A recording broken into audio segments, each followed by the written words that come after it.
અમદાવાદમાં હર ઘર તિરંગા અભિયાનને લઈને મહત્વની બેઠક યોજાઈ હતી। પ્રદેશ મહામંત્રી અને શહેર અધ્યક્ષની ઉપસ્થિતિમાં યોજાયેલી આ બેઠકમાં અભિયાનને સફળ બનાવવા માટેની રણનીતિ અને આયોજનની સમીક્ષા કરવામાં આવી। આ વર્ષે અમદાવાદ શહેરમાં 10 લાખથી વધુ તિરંગાના વિતરણનું લક્ષ્ય નક્કી કરવામાં આવ્યું। શહેરના 4000થી વધુ બૂથ સુધી અભિયાનને પહોંચાડવા માટે ભાજપના કાર્યકરોને સક્રિય કરવામાં આવશે। કાઉન્સિલરો, ધારાસભ્યો અને સાંસદો પણ આ અભિયાનમાં જોડાશે, જ્યારે સામાજિક સંગઠનોના સહયોગથી તેને જન અભિયાનનું સ્વરૂપ પણ આપવામાં આવશે। દરેક વોર્ડમાં તિરંગા યાત્રાનું આયોજન કરવાની પણ તૈયારી છે। તિરંગાને દેશના સ્વાભિમાનના પ્રતીક તરીકે દરેક ઘરમાં લહેરાવવાનો સંદેશો આપવામાં આવશે।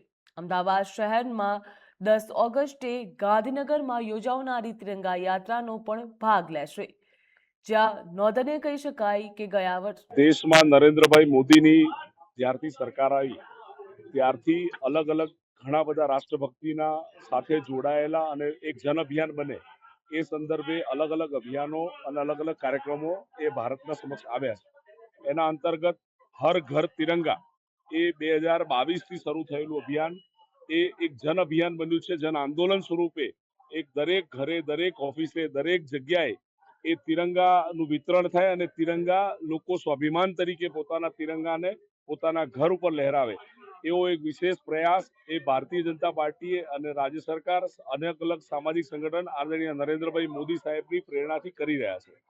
ગયા વર્ષે આખા દેશમાં આપણે જોઈએ તો 7.5 કરોડ લોકો આ અભિયાનમાં જોડાયા હતા।